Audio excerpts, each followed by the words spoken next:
আইলা, cedar, ফণী আস্ফালনের পর Remal একের পর এক শক্তিশালী ঘূর্ণিঝড়ে লন্ডভন্ড খুলনা। বেড়িবাঁধ ভেঙে লোনা পানিতে প্লাবিত হয়েছে ফসলি জমি, মাছের ঘের, পানিবন্দী হয়েছে লক্ষাধিক মানুষ।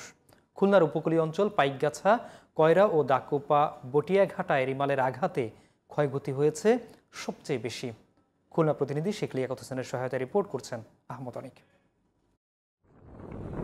প্রাকৃতিক দুর্যোগের হাত থেকে যেন রেহাই নেই খুলনা উপকূলবাসীর। গেল এক দশকের বেশি সময় বড় বড় ঘূর্ণিঝড়ে বিপর্যস্ত এই অঞ্চলটি। প্রতিটি ঘূর্ণিঝড়েই বাঁধ ভেঙে আর জলোচ্ছ্বাসে পানিবন্দী হয়ে পড়ে উপকূলের বাসিন্দারা। এবারও রিমেলের হাত থেকে রক্ষা পায়নি খুলনা।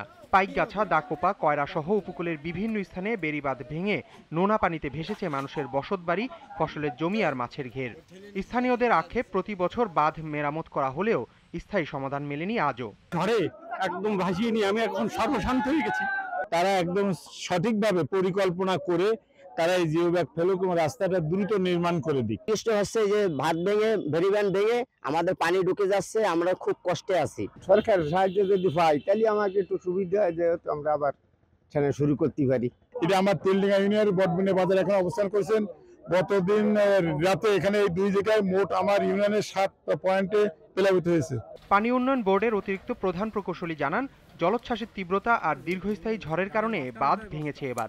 খলিশা, আপনার পানখালি, বটবুনিয়াতে আরেকটা পয়েন্ট, সবগুলা আমার সব জায়গায় আমার সাথে সাথে আমরা অ্যাড্রেস করছি। আমার লোকজন আছে, কাজ করতেছে। সমস্যা সমাধানে প্রয়োজনীয় পদক্ষেপের আশ্বাস দিয়েছেন খুলনা 1 আসনের সংসদ সদস্য।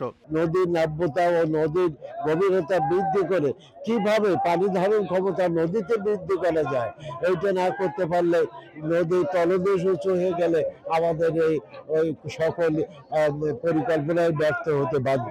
বন্যা জলোচ্ছ্বাস থেকে রক্ষায় মজবুত ও স্থায়ী বাঁধ নির্মাণের দাবি ভুক্তভোগীদের। আহমদ অনিক, জিটিভি নিউজ।